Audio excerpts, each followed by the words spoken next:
Welcome to the Passion for Technology podcast. In this episode, we're diving into an article from our latest TQ magazine, exploring the fascinating world of human-machine interfaces.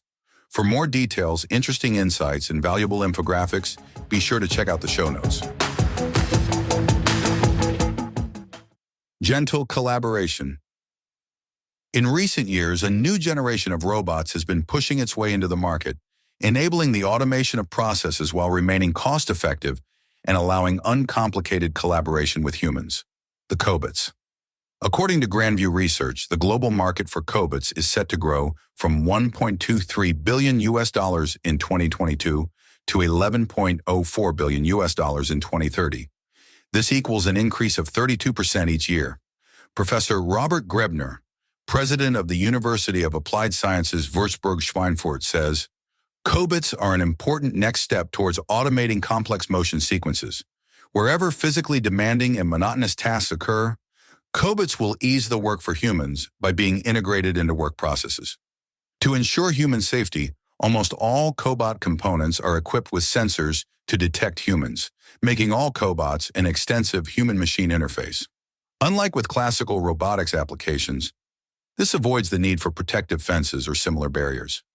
Sensitive force monitoring continuously checks the torque and speed of various drives.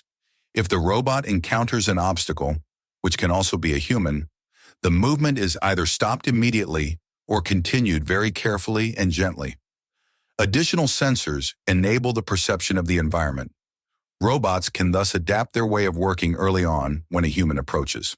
For example, the Swedish lighting manufacturer Fagerhult Belysning currently has 3 Motoman Cobots in operation. The robots, each with a load capacity of 10 kilograms, take over complex assembly steps among other tasks.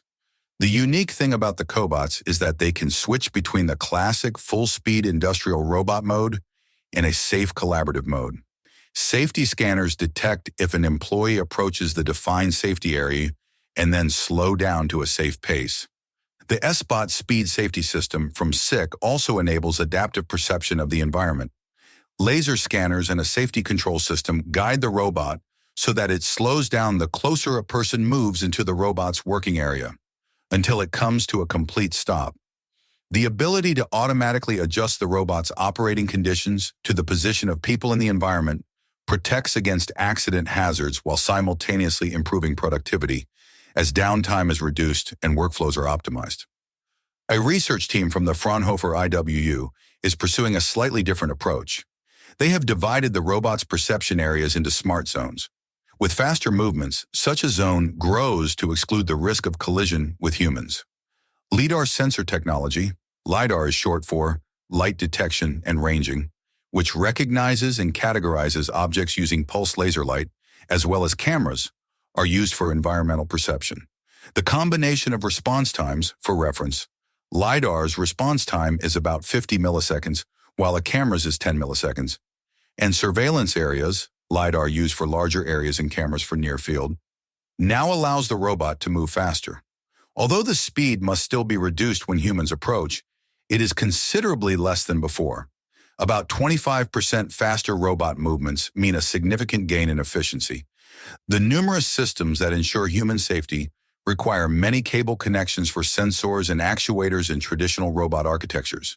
The wiring effort can be significantly reduced by using FSOE technology or field bus safety over EtherCAT. Fraunhofer IWU, Next Cobot, and Synapticon have jointly developed a corresponding safety architecture. It is decentralized and enables safe human-robot collaboration even when work situations change dynamically, with significantly reduced wiring effort. An intelligent safety system monitors the relevant areas and adjusts the robot control situationally to any conceivable interaction between humans and robots, emphasizes Dr. Mohammed Badiwi, team leader of collaborative robot systems at Fraunhofer IWU. Another advantage, given that the safety of the motion sequences is monitored directly at the drive axis, there is significantly less reaction time.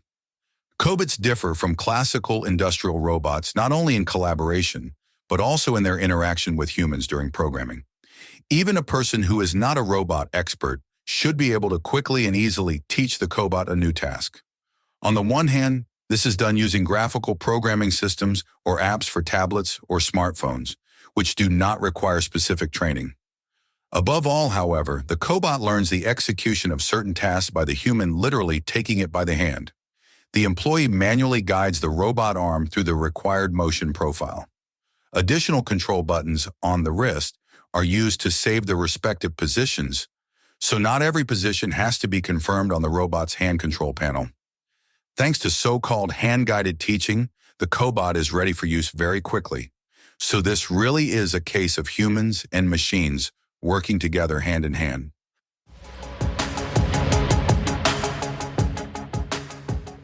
We hope you enjoyed this episode. For more in-depth information on the latest trends and technologies in human-machine interfaces, check the show notes to access the latest TQ magazine, available free of charge.